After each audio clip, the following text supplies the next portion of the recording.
Should atheists be unsettled by their lack of belief in gods? The Gospel Coalition seems to think so, but it does so for the most ridiculous reasons imaginable. This is yet another case where the religious are just so completely oblivious to their own absurdity that they just serve as an example for why religion is so irrational to believe in.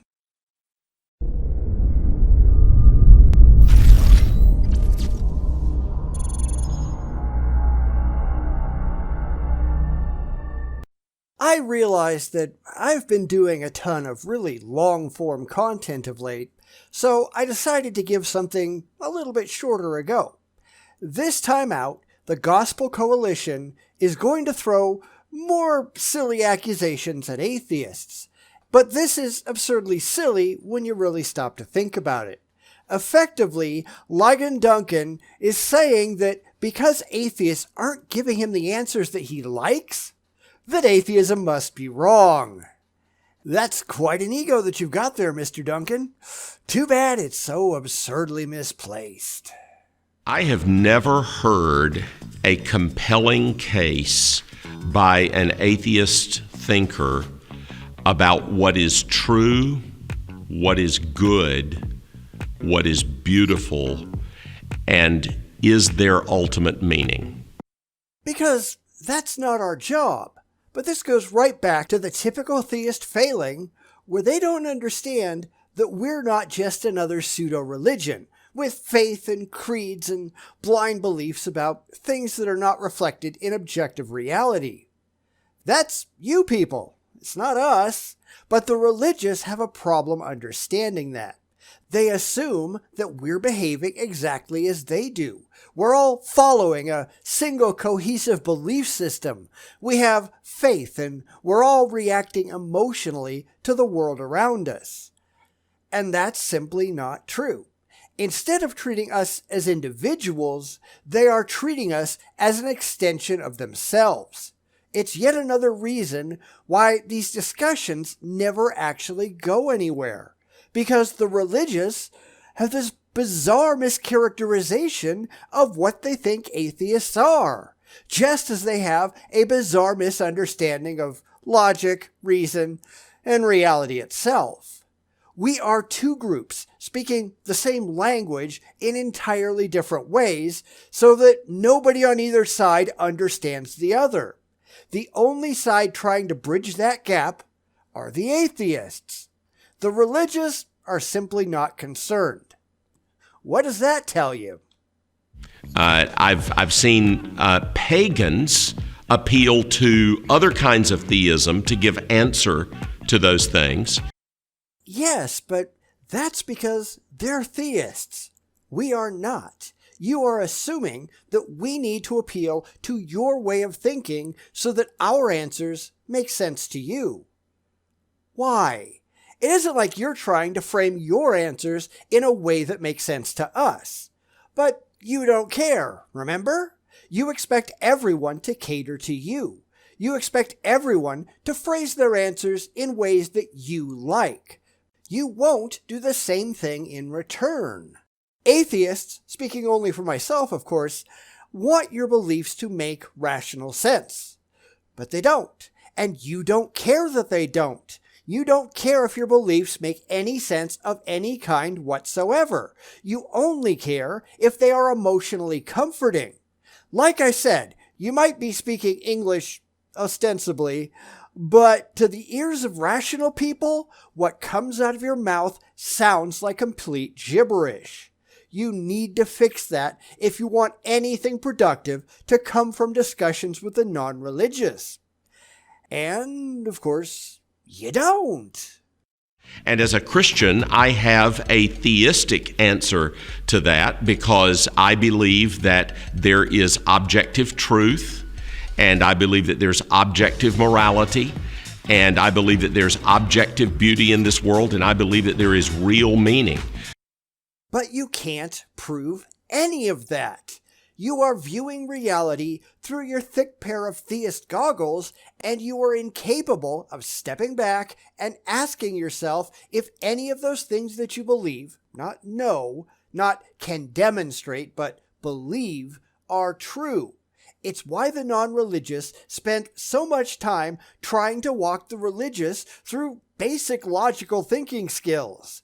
How do you know that the things that you believe are true? How have you reached that conclusion intellectually? How have you objectively tested these beliefs that you hold to see if they hold up to the light of critical scrutiny? I don't care what you believe. I don't care what makes you feel good. What you believe doesn't mean a thing. I care what you can prove. And the sad fact is, you can't prove anything. You can only make unwarranted, unsupported, completely irrational assertions based solely on feelings, telling us what you wish was true, without actually taking the next logical step to prove that it actually is. And this is where so much of this falls apart, because the religious are just not interested in taking that next step and backing up their unsubstantiated claims with objective evidence. It just doesn't matter to them. Not one bit. They have no interest in taking that next logical step, because then they have to face the possibility that all of the emotionally comforting things in their heads, the things that they've likely had forced on them since before they had the capacity for rational thought, well, maybe, just maybe, every single bit of it is wrong. They would rather believe in lies and complete nonsense than face the possibility that they've been wrong all along. And then they pretend that there's something wrong with us. Nope, it's you. It's always been you. But from an atheist framework, I've never seen a convincing or compelling case for the true, the good, the beautiful, or for real meaning in life. And I think that really ought to bother atheists. Why? Because your entire argument here is that we're not putting it into a framework that you can accept. Well, maybe that's because your entire framework is wrong. Did you ever consider that? Of course not. You can't consider that. Your entire worldview is based around the unassailable position that you're automatically right, even if you're wrong. It's why theism is based on faith, not fact. Because while the non-religious live in a constant cycle of verifying and re-verifying that the things that we allow into our heads actually make sense when compared to objective reality, the religious are just sitting there smugly, pretending that they're right immediately out of the gate. You can't imagine that you're wrong, because that would hurt your feelings, and, you can't have that. It's why you phrase things the way that you do. It's why the religious are so concerned with worldviews instead of factually demonstrable positions. They are starting with the entirely unjustifiable assertion that they're right, and then refusing to revisit that decision ever again. I mean, why bother? They're right after all.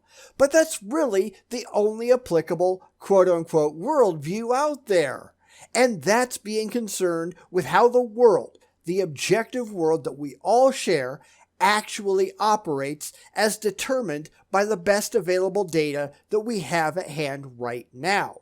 It's being concerned with whether or not the beliefs that you hold stand up to the damning light of reality. It's how adults actually deal with the world, and if you just had an emotional pang at the thought of questioning your religious views, then you've just proven that you're not a rational, intelligent adult. You are behaving as an immature child, because that's how children operate. They believe things without good reason for emotional comfort, and when faced with the idea that they might have it wrong, instead of saying, well, I might have it wrong, let me go think about this some more, they throw a temper tantrum.